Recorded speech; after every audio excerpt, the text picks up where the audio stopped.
Welcome to the Menowave Lounge, where the journey through menopause becomes an exhilarating ride. We are your hosts, Marti Daly and Robin Duke. As Menowave care providers, we're here to create a warm and welcoming space where we can talk openly about the ups, downs, and everything in between when it comes to navigating the Menowave of menopause. In the Menowave Lounge, we'll dive deep into all things menopause, offering valuable insights and shedding light on those topics that are often mysterious and confusing.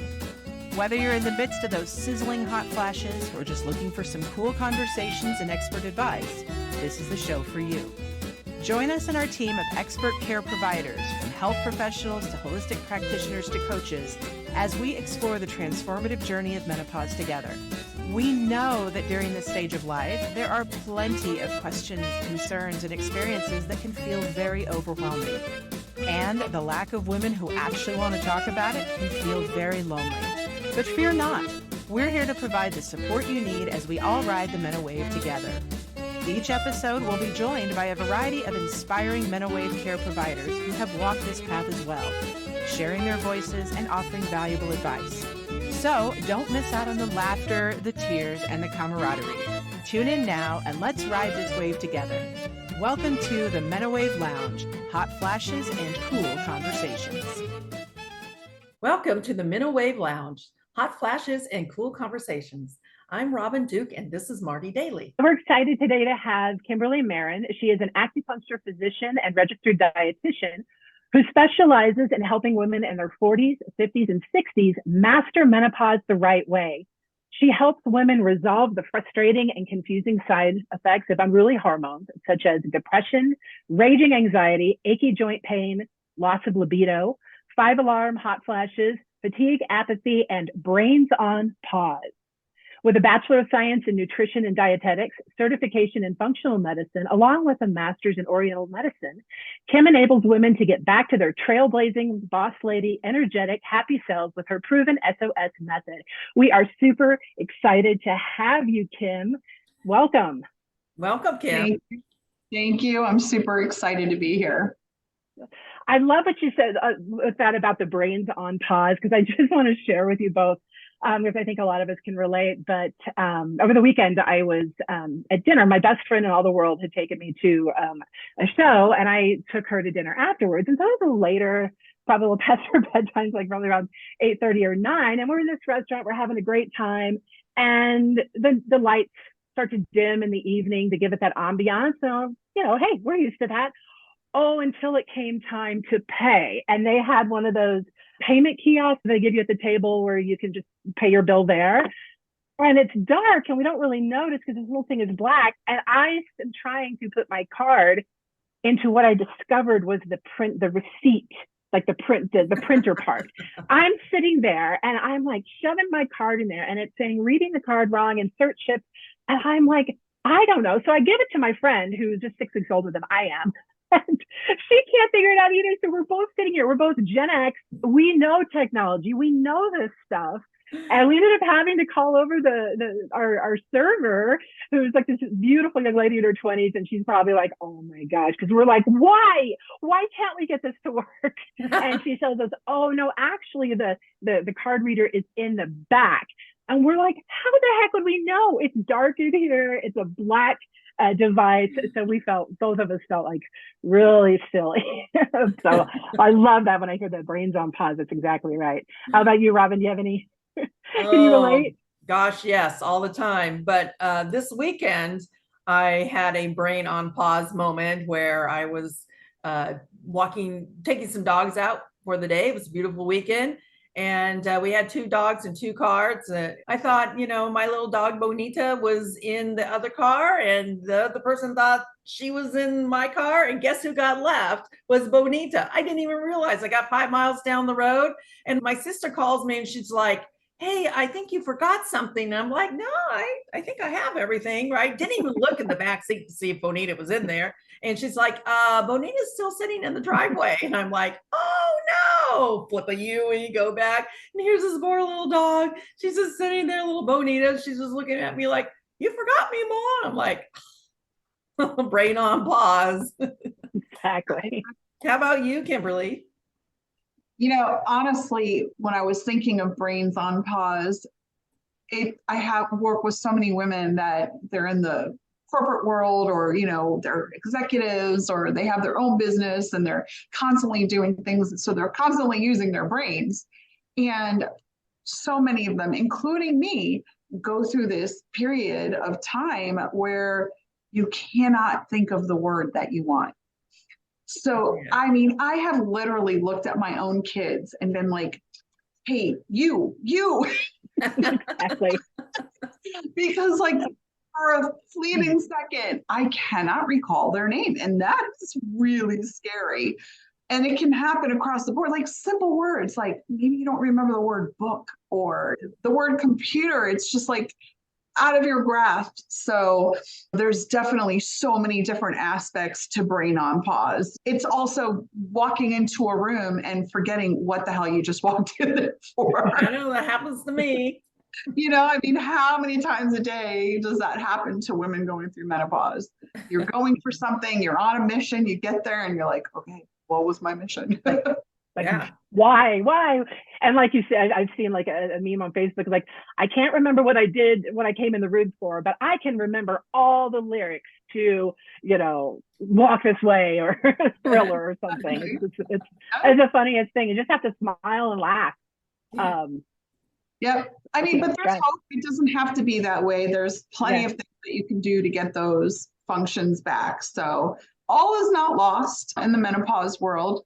Those are all symptoms of what we have been dealing with our whole life. We don't just come into menopause and start experiencing menopause symptoms like out of the blue. This is all patterns that have been building even from childhood, and they can also extend from traumas or injuries, emotional and physical, from childhood up to adulthood.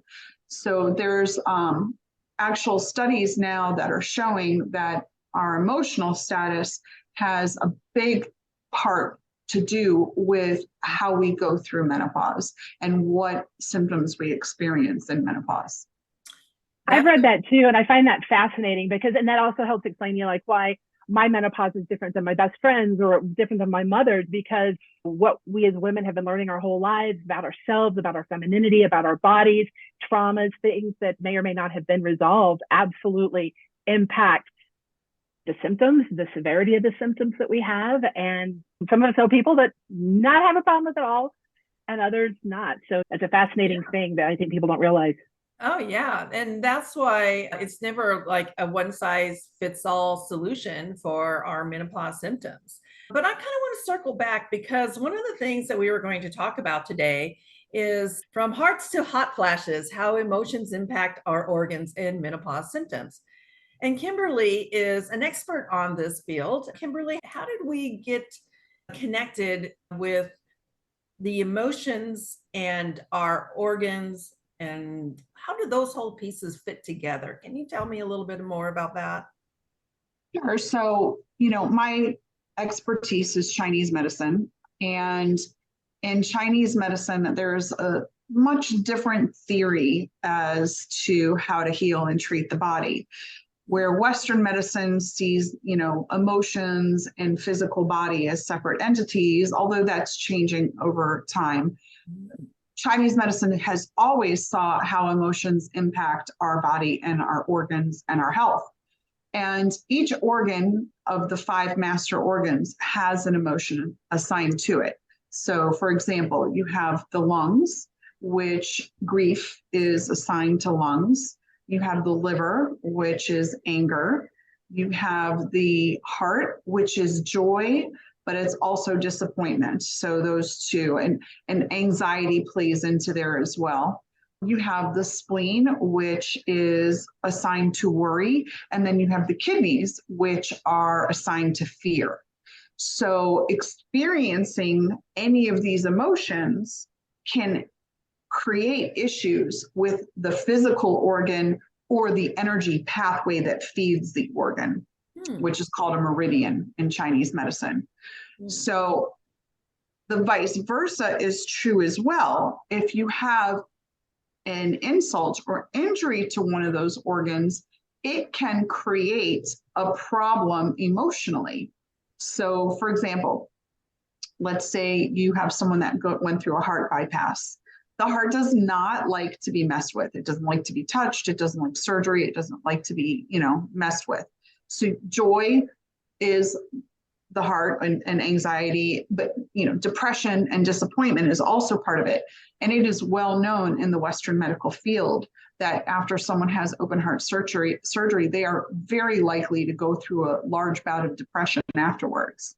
And now it's a common fact, where before they didn't really recognize this. They thought that people were getting depressed because they were worried about their health. They were worried about their mortality. But really, it's just the injury to the heart actually created the depression. So knowing that ahead of time helps you to be able to manage those things so that something doesn't spiral out of control.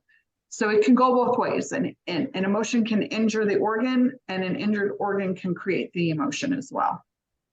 Wow. So Kim, on that end, then, if a woman comes to you and says, gosh, I've just been having so much health anxiety, I'm just worried that because we see that a lot in the group. We see that these women are just like, they're afraid that they're going to die, every little thing. Is that something that they need to look at with their heart? Can you tell me about that? So when they present with an emotion, it can relate to that specific organ, but you got to kind of take in a whole picture of what's going on with them, because one organ and emotion can actually impact everything else. So you have to kind of dig and search and find out what was the original issue, what was the root of all of this. Because anxiety, even though that's related to heart, can be a result of chronic fear. Let's say you have someone who was abused as a child, and they were constantly living in fear, in a state of fear. They didn't know what was coming down the pipe. They didn't know when they were going to get hurt again. They didn't know when they were going to see their abuser, or what they were going to do, or if they lived with them, when they were going to flip and abuse them. That chronic state of fear would impact the kidney energy. But kidney energy is directly related to heart energy. So what happens is all this fear that they lived in over time can lead to depression and anxiety. So, when we see them as a Chinese medicine practitioner would be with depression and anxiety, oh, maybe, this is heart. But actually, if you really dig, you find out that the actual root cause of all of this was them living in fear their whole childhood. And it's more of a kidney issue. You got to fix that. And when you fix that, everything else starts to come back into balance. So you got to do a little digging sometimes. That's really interesting. So if really you dig a little deeper and you find that it's the kidney, would you also find that there's actual physical problems with the kidney, like it's not processing right or not working right? It can. You can definitely have physical issues with the actual organ. If it's gone on long enough, it definitely can manifest as a physical issue. A lot of times it's manifesting as other things that Chinese medicine will assign to the kidney, like memory. Okay. Memory is part of kidney. Levels have a lot to do with your kidney chi, your kidney energy. Also, your hair can be part of kidney, but it can also be a part, like losing hair could be an issue with blood insufficiency as well. So it might not be the actual physical organ that's impacted, but all the other things that organ is responsible to. For example, the liver is associated with anger. So if you have someone who's just an incredibly angry person and they're just blowing up all over the place all the time, that can relate to someone with severe headaches, migraines, PMS, fibroids, endometriosis. Like all of these things can go back to anger in the liver. So you might not necessarily have a liver problem, but you might have vision issues, which are also related to the liver in Chinese medicine. So it can manifest in many different ways. So yes, you can have an actual organ problem, but a lot of times it's one of the other issues that ties back to that organ. That's really interesting, because there was a post in the main group and it was around being angry. And why do we have flare-ups of anger as a menopause symptom? And a lot of women the comments were, golly, I can't believe I just blow up all the time. Every little thing just irritates me. If that anger is associated back to part of the organ, what are some of the things that you could do to help that organ become healthier? And also would it help the flare-ups of the anger in that situation? Yeah, it's going to help if you address, but this is where they really kind of have to go to a trained practitioner to figure out what's the cause of that anger, because we can say liver, right? But there's different liver issues. There's liver qi stagnation, where the energy of the liver isn't flowing very well. There's liver blood deficiency. So there's not enough blood to lubricate everything that needs to be done. So what happens when you don't have proper lubrication in an engine? You get heat building up, right? Mm-hmm. So that heat building up causes the liver energy. You have yin and yang. You have the yang, which is the heat building up. And what happens when too much builds up heat? Eventually it blows, right? Mm-hmm. So you have the liver yang blowing upwards, which can create that red face, that anger, the hot flash that comes with the irritability, because a lot of women will tell you, yeah, I notice when I get upset, I get a hot flash. That is liver yang rising. That's like classic. So you got to kind of figure out which one of these liver issues is it qi stagnation? Is it blood deficiency? Is it liver yang rising? Is it liver wind? A lot of women will tell you going through menopause too, that all of a sudden they notice they've got their eye twitching, or they've got a little twitch in their muscle. Mm-hmm. That's liver wind, which is really from liver blood deficiency. But they got to kind of figure, have some guidance as to figuring out what exactly is the main cause, the root cause.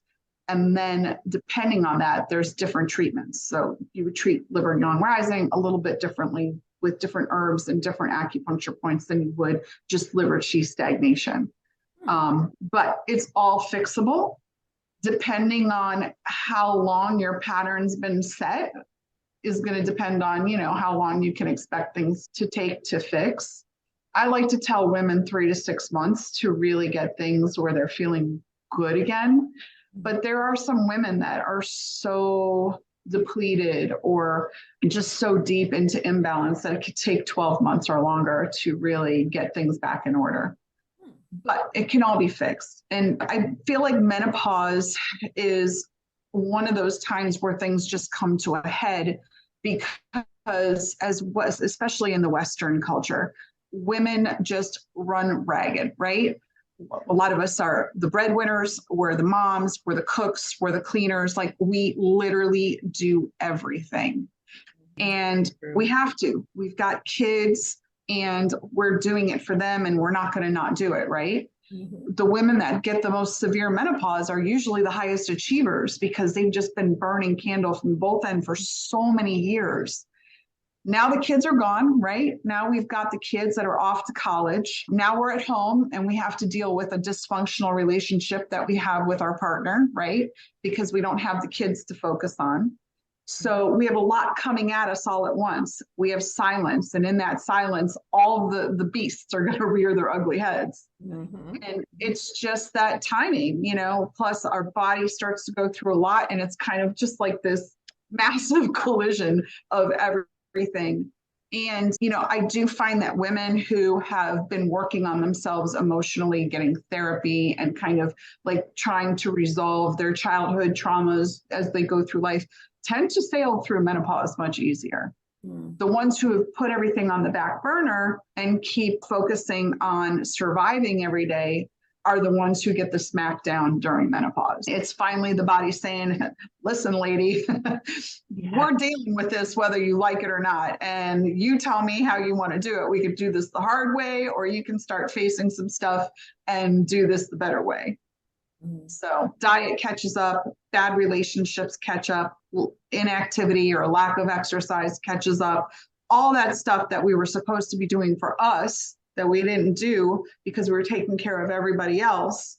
Finally, your body's like, okay, no, me first. This is it. Exactly. It's like your body's saying, okay, it's my turn now. And like you said, the easy way or the hard way, we got to deal with this now. Yeah. Yeah, there really is definitely a connection between your body, your organs, your emotions, and the traumas from your past. And that's part of the whole picture. And what I focus on with my clients is helping them see that whole picture and what parts are they not dealing with, and let's bring those a little bit more forward. So if that's trauma, or if that's health issues, or if that is coping with transitions in their life, different parts of it, but it's more of a whole picture, and each part is trying to tell you something. And a lot of times, like you said, we've ignored parts of our whole body, and that means our heart, our mind, and our soul. When we go through menopause, those parts get amplified, and so they become bigger and bigger, and they can be this big, and we just don't know. Now we don't know what to do with it, but it's all a sign. It's all a sign that we need to get help in those different areas. Yeah. And I've seen as well, women, they're like, I thought I've dealt with this already. I don't want to look at that anymore. I've dealt with that trauma. I hate that it's coming up again. But unfortunately, it's a sign that, well, yes, you may have dealt with it, but there's still a piece that might need to be looked at, or it might be a signpost to guide us to a different, maybe a slightly different feeling that was similar. But there's a whole lot. But I feel sad sometimes women are like, I dealt with all this emotion. I don't want to go there again. And unfortunately, then our body feels it because our bodies carry that. Yeah. And, you know, it's not even just past trauma. I mean, going into menopause is a whole trauma on itself, right? We have to come to the realization that we are entering the crone phase, right? And nobody wants to know that. Nobody wants to hear that. But there's a lot of beauty in that too, because we are the mages. We are the wise women, right? Yep. No, we're not the mom anymore. No, we're not the maiden. But we have to come to an acceptance of where we are in our lives. And I think that the more women fight that and rear against it and are less accepting of themselves of where they are, I also feel like that contributes more to some of the menopause symptoms as well. There's so much that we have to kind of assimilate and process during this time. But there are women that go through menopause without any symptoms at all. Oh, yeah. I've talked to several women like that. I wanted to get back to some of the things that can help our organs become healthy. And you had talked about herbs, Chinese herbs, or different supplements. I take supplements, and some women don't. Some women do. Some women understand what it does for them or what they're lacking in their diet, and they can fill it with a supplement. Can you just share a little bit about how you feel about supplements? Are they good for us? Is that something that we should always be taking? Or yes, 100% always. Unfortunately, we're at a point in our country where our soil is very depleted, and the nutrients that are available in our food today, even organic ones, are not even anywhere close to the nutrients that were in the same food in the 1950s. It's because they haven't cultivated the soil properly. They've just drained the soil. They haven't crops and done crop covers to help keep the minerals into the soil and keep the soil healthy. So coupled with the fact that the diet of the foods available in especially in the United States are pure garbage. You know, unless you're eating a real whole foods diet where you're just doing like fruits and vegetables and proteins, and you're staying on the outer aisle of the grocery store and you're not going down the other aisles where it's all processed food. Even then, you still need a good supplement. I'll tell you what I take every day, just as general supplements for anti-aging. I always take N-acetylcysteine because that can improve glutathione levels, which is what helps your liver keep everything clean and detoxified. And it's also an antioxidant that's really important to the body. I also take multivitamin with minerals because most of the population is deficient in magnesium. Magnesium is a really big component of not being able to sleep, of having like muscle pain and cramping. I also take mushroom formula every day to help with anti-aging and just overall brain health. There's some really good mushroom formulas out there. You want a little bit of everything, little maitake, a little reishi, little lion's mane. Lion's mane's the best one for brain. And they're also anti-cancer. So, you know, you can't really go wrong with that. And then I also take a probiotic because gut health is so important, especially as we get older. Unfortunately, our digestion gets worse and worse as we age. We don't absorb as much. It doesn't work as well. We're not excreting as much acid in the stomach. We're not excreting as much enzymes in the intestines. So taking stuff to keep your microbiome healthy is really important. Mm-hmm. And the rest of it would be catered individually by what their patterns are. And Chinese herbal medicine is like a pharmacy. You can't just go and pick up a formula for yourself without knowing Chinese medicine. It would be like going and giving yourself a drug that's a pharmacy grade drug without having a doctor tell you that you needed that. You just don't want to do it, because if you haven't picked the right one, you can make your problem much worse. Because the way that Chinese herbs work, the way that they're categorized, they have properties. So they've got temperature properties. So there's hot, warm, neutral, cold, and cool. And then you also have flavors like salty, pungent, spicy, and those flavors do different things to the organs. So if you pick the wrong combination, you can make your problem much worse. And if you have, like, let's say you have high blood pressure and you pick the wrong one, you can make the high blood pressure go even higher. So I wouldn't be able to give you recommendations for specific Chinese formulas, because that they really have to have diagnosed properly. The other thing that you can also take is CoQ10, which is a great antioxidant, and vitamin D is something that I take extra of. Like, it's in my multivitamin, but I take even more of it, because the majority of us are deficient in it. And a lot of that has to do with some genetics. There's some issues with some genes that we can inherit from mom, dad, or both that make us more predisposed to be low in vitamin D, or maybe our detox pathways don't work so well, like the MTHFR or the COMT. So there's a lot of variations in what we might need to stay healthy, depending on if we've got these issues with our genetic mutations. D is also good. I bump up vitamin D in the wintertime just because it helps with depression. We don't get enough sunshine in the wintertime, and vitamin D helps that. I also am a big believer of bumping up on my vitamin C's. I also take a borage oil, which helps with inflammation. You could also do like a fish oil. And there's different types of those out there. What do you think about collagen? Oh, I love that. I forgot about that. I do that every day too. Like, that for me is a must. And I got to tell you, I definitely noticed a difference in my skin, in my wrinkles, and my nails, and even my hair when I started with the collagen. So I do take collagen. I take collagen and I take silica.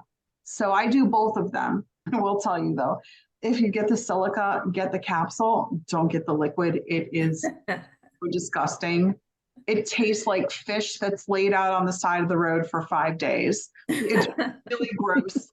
And I have a bottle of it that I'm making myself finish, but I will never buy the liquid one again. Oh, yeah. You know, I mean, and I take a lot of supplements too. I take the CoQ10, I take a probiotic, I take 100. That's a formula that helps with your brain function. I haven't tried the mushrooms yet. That sounds really good. And what was the first one that you said? Acetylcysteine. Yeah, I've never heard of that one actually before. Yeah, so N-acetylcysteine, and another one that I forgot to say is alpha lipoic acid. I take both of those every single day. They are massive antioxidants. And like, especially alpha lipoic acid is very unique that it's water soluble and fat soluble, and it can cross the blood-brain barrier. So now we have protection like all over the place. Glutathione also is critical. It's antioxidant, but also really integral part of the detox pathway. Now, there are going to be women who add supplements for menopause. Like a lot of people ask me about maca. Hey, should I take maca? Does it work? Is it going to help? Well, so the great part about Chinese medicine is we have classifications for these herbs. So maca works on the kidney meridian and the spleen meridian. So if their problems are coming from a kidney or spleen problem, they're probably going to have good success with maca. If their problems are coming from the liver, maca's not going to do anything for them. So that's why you get women all the time who say, oh, I took this, it helped, it worked, it's great. And then someone else takes it and they're like, man, it didn't do anything for me. Because that herb is probably acting within the meridian that's helping one person, but the other person, that's not their problem. That's really interesting. Now, we've talked a lot about all these different supplements, and they're all really good. And I think women tend to get really overwhelmed, like, oh my God, that's so many things to take. Do you create like maybe a smoothie drink in the morning, or do you take them throughout the day, or are there different times that you take them? What I do is in the morning, I'll just pull out everything I want to take. I don't take them all at once. And I will just put them on my desk. And every time I sit down, I'll take one or two of them. I do a smoothie for the collagen, and I do an N-glucosamine for joints. And it's just another little add-on to the collagen. But I have another formula, another smoothie that I do that I really need to get back to doing. It's one that pulls heavy metals, because that's also a really big problem at our age. Right. Like the fish, right? That have high heavy metals. The longer they live, the more heavy metals they have accumulated. We're no different. So, at our age, we've accumulated these heavy metals throughout our life, and we need to do things to pull them out. Another thing I wanted to touch base on is, and maybe this is a connector, is detoxing out heavy metals. But detoxing and detoxing heavy metals are two different things. Because you can do a detox that doesn't have anything to do with heavy metals. It just cleans out the liver. And you have to use certain nutrients to pull heavy metals.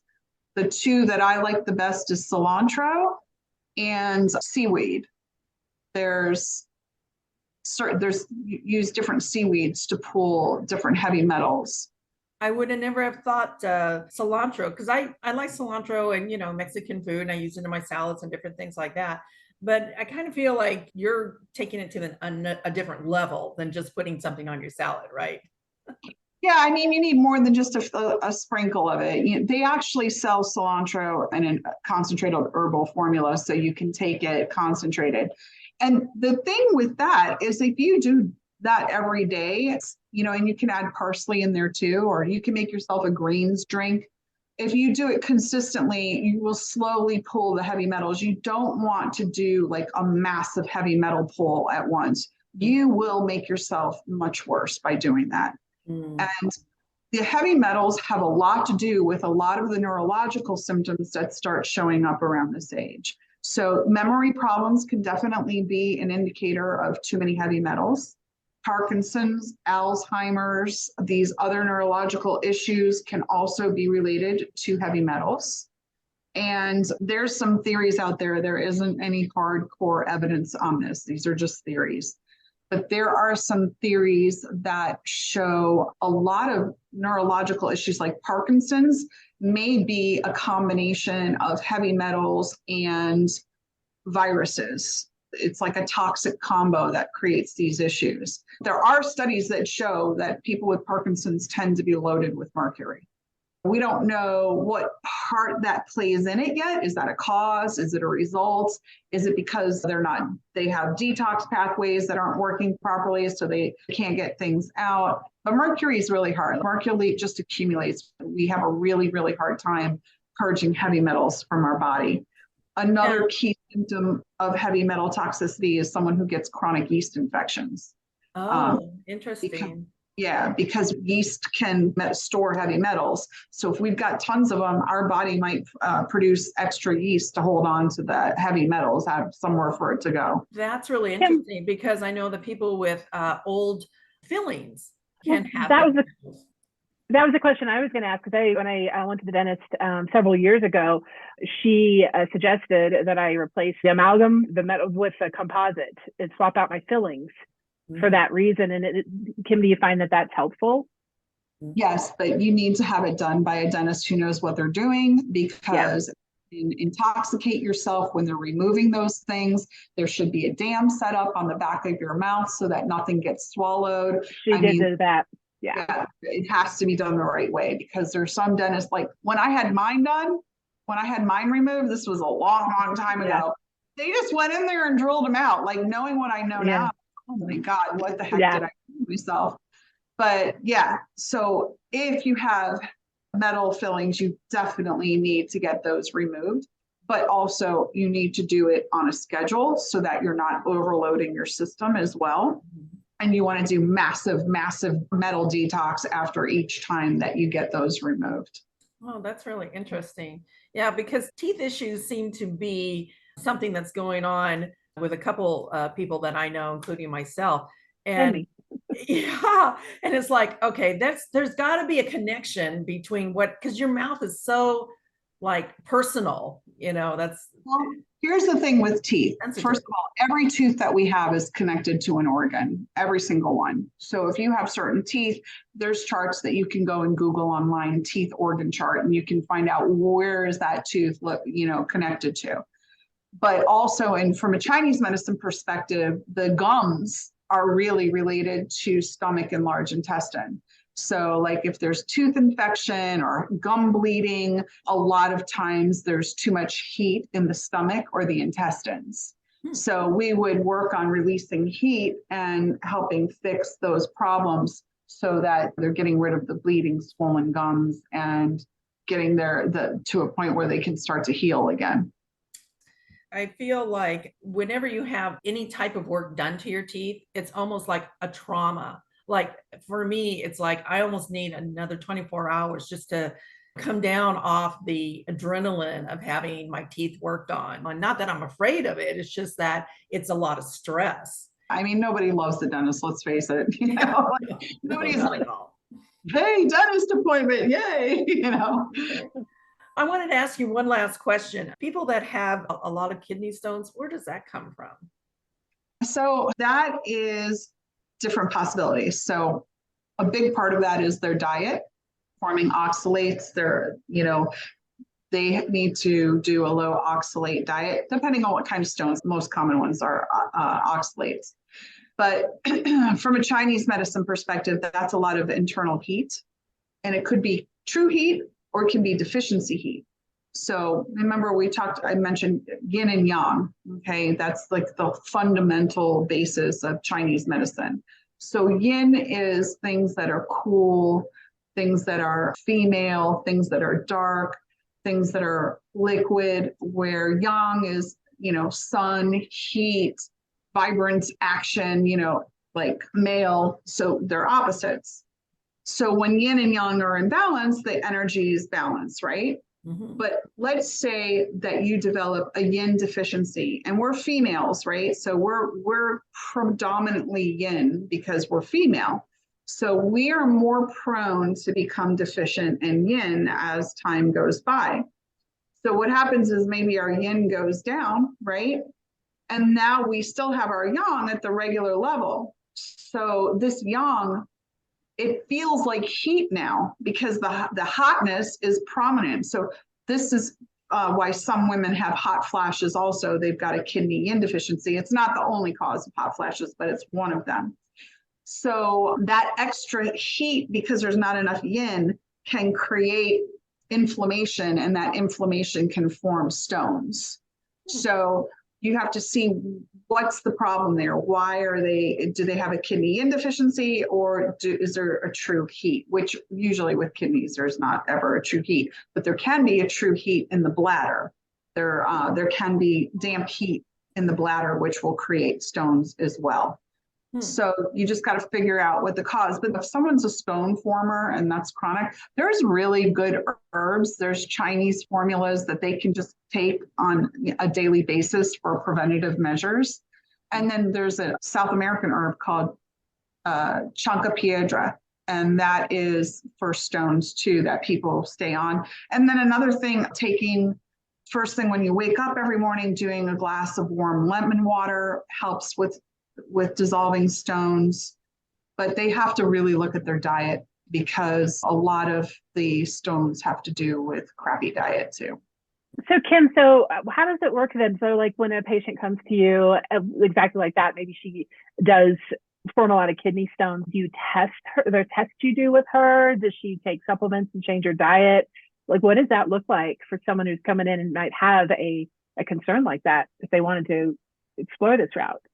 There's a few things that I do with them. One, if they're coming to me physically, is going to be a little different than if I'm doing telehealth. So telehealth, I'm going to rely mostly on doing a dietary intake, a medical history, going over signs and symptoms, going over what they eat, going over what their exercise is like, going over what their sleep patterns are like, what kind of stress they have in their life.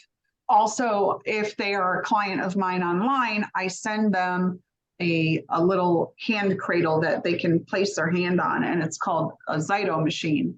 And I can do remote scans on them to see what's in balance, what's out of balance. I can scan meridians, I can scan teeth, I can scan the vertebrae, I can scan organs, I can scan viruses, bacteria. Like, I can go through so many things with that machine to see what's out of balance.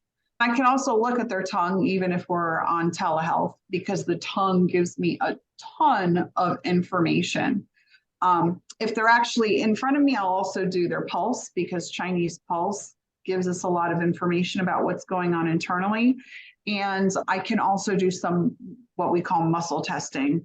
And that can give me some indications too as to what's going on with them and where we need to focus.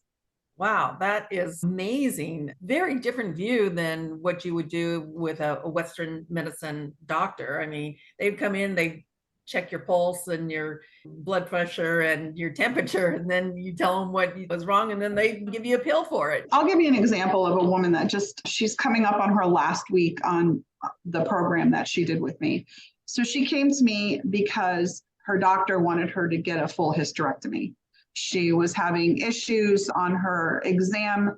When they did a biopsy, they was coming back with some atypical cells, and the doctor was very concerned about her developing cancer. She also has endometriosis, and all of that was coming back on her biopsies. So she's like, look, I don't want to get surgery. And then she had a whole slew of other problems, like her hot flashes were out of control. Her sleep, disturbed sleep, like would go to sleep, but all night long just dreamed. So she would wake up feeling like she hadn't slept at all. Digestive issues, just a lot going on. And so within 8 weeks of her starting with me and going through the lifestyle changes, the dietary changes, the supplements that I put her on, she went back, actually it was 10 weeks because they delayed her 2 weeks. She went back 10 weeks later to redo the biopsy. She got the results. She called me last week. She's like, guess what? Everything's gone. Everything was completely normal. They didn't even see endometriosis. So he said no surgery. He just want me to come back every 6 months for 2 years to redo the biopsy to make sure it stays that way. But after that, we're good. Wow. So, Wow. You know, that's fantastic. Yeah, that's someone who is going to have to go through a really horrible surgery. You know, a hysterectomy is no joke, and a full one at that. So that's the power of balancing the things that are out of balance. That's how quickly, if you give your body the right tools, you can feel good again, feel great again. That's just a commonplace thing. You know, I had another patient that just finished, and in 8 short weeks, she lost 14 pounds. She was an assistant to 4 attorneys. So her brain fog was out of control. Like, she really had she couldn't even read like legal briefs and understand what she was reading. Like, she would read a paragraph and be lost. She couldn't focus. She was just having a lot of digestive issues. She wasn't sleeping at all. The hot flashes were day and night as well. And within 8 weeks, all of it was gone. Everything. It was just a complete turnaround for her. So her energy levels increased, everything. So if you give your body the right tools and you start down the right path and you start focusing on things and dealing with stuff that you've brushed under the carpet for a long time, your body will heal. Is that the SOS program? Is that what you're talking about? Yeah, I have the SOS program. It's a 12-week program. Originally it was 8, but I felt like it was a little rushed. I wanted a little more time with people. So I moved it to 12 weeks, and it's awesome. I mean, I just love seeing the changes in people and what they go through in such a short period of time. It's fun to also see them come to their aha moments of like, what they've been suppressing and not dealing with for so many years and bringing that forward and finally processing it, because it's just so much more peace on the other side, you know? Yes, yes. Do you do connection with the body-mind connection along with the physical connection? I want to show you guys something. I have a chart here that's really interesting to show how much the emotions and organs interplay with each other. So let me share that with you and kind of give you a brief explanation of this chart. So you can see here that it looks like a star, right? This is what we call the 5 elements of Chinese medicine. So there's fire, earth, metal, water, and wood, and each one of those elements has the organs assigned to them. So fire would be heart, earth would be spleen, metal's lung, the water is kidney, and wood is liver. So what the amazing thing is here is, let's say you have anger coming into the liver here, right? Mm-hmm. And that anger is going to create extra energy in that wood element.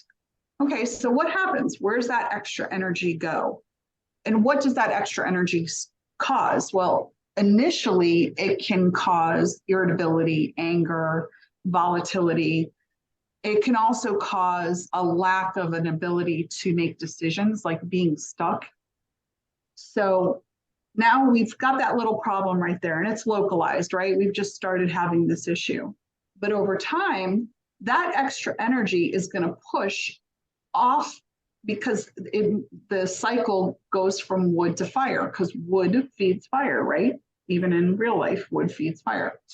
So that constant extra energy over to the fire can now start manifesting as issues in the heart meridian, in the heart channel. What does that look like? Well, now we've got anxiety, and we've got insomnia, and we've got palpitations, heart palpitations, and we've got skittish behavior. So then now the wood also, let's go back to that extra energy pushing out. So you can see here where it says destroys, right? And if you go straight across, what's it destroying? That anger is destroying the stomach and spleen, which is our digestive system. So we've got the anger that was just a liver problem. Now it's become our stomach problem. So now we're having problems processing our food. Now we're upset stomach. And I mean, people can relate to this. When you're angry and mad, you're not going to be able to digest your food very well, right? I mean, that's common knowledge. But from Chinese medicine, now you see why that happens. And then also, if you go back to wood again, it can insult metal, and that's the lung. So now we have anger, but now that anger has pushed off to the lung, and now we can develop things like asthma or allergies, or that's why a lot of times, even in Western medicine, more functional medicine, not regular Western medicine, they'll say allergies have to do with the liver. Well, it's true, because the liver can insult the lung. And now you see through this chart how anger or liver problems can create allergies, because that's the lung and the nose. Wow. And then what it can do is it can also, the water is supposed to feed the wood, right? But it can push back. So it can push back on the kidneys, because water is kidney. So, you know, you can see here how one little thing causing a disturbance in one organ can actually, over time, develop into a problem in any of the organs and manifest in many different things. And that's what happens. Like, we start when we're little, we start with our little problem or our imbalance, whatever it is. And over the years, things progress, right? We go from maybe getting sick all the time because our spleen and stomach don't work properly, because spleen is our immune system in Chinese medicine. And we start there, but now we go from just getting too many colds to, if we look, where does the spleen impact? Well, the spleen can overact on the lungs. So now, again, that's why we're getting sick all the time, because the spleen is getting too damp. So it's throwing all that dampness in the lungs, and we're developing chronic bronchitis and asthma and all those fun problems. But it can also destroy the kidneys, and it can insult the liver. So we're going from having an immune problem to now we're not having, in Chinese medicine, the liver is responsible for distributing energy throughout the body properly.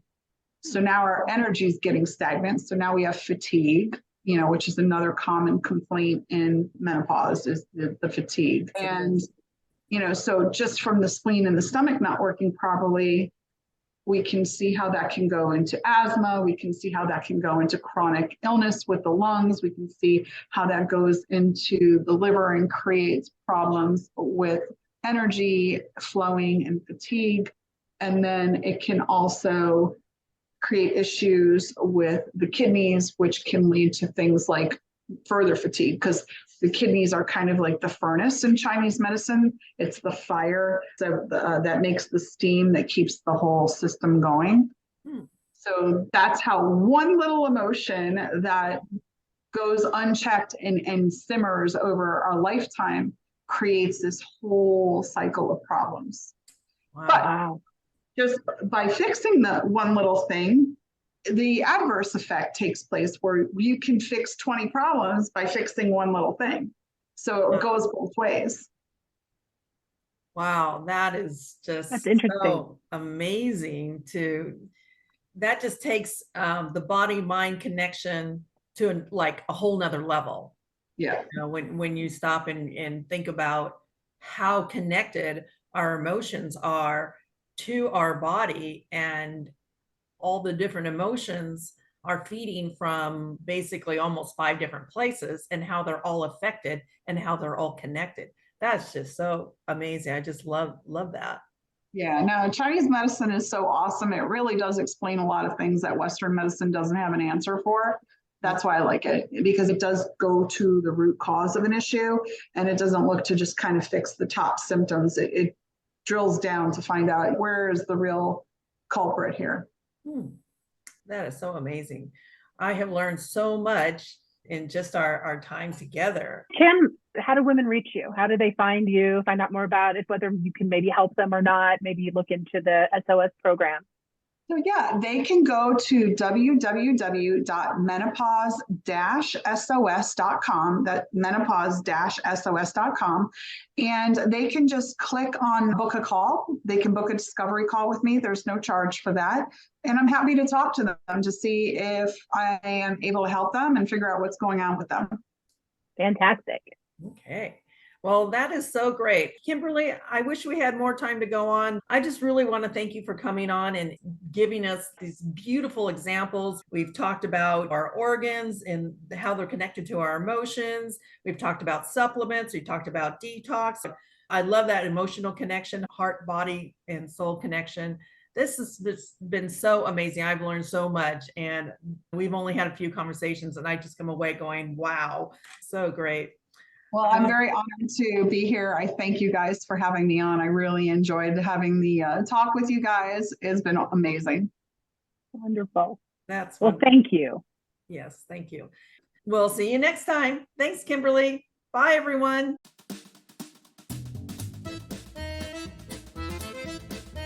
Thank you for joining us on this empowering journey through menopause in the Menowave Lounge. We hope you found our discussions insightful and comforting as we navigate this phase of life together. If you're looking to connect with one of our expert Menowave care providers for personalized advice and support, head over to our website at menowave.org. There, you'll find more information about our team of seasoned professionals, each dedicated to helping you get through this journey with confidence and grace. At menowave.org, you can also fill out a brief assessment to help us better understand your unique needs.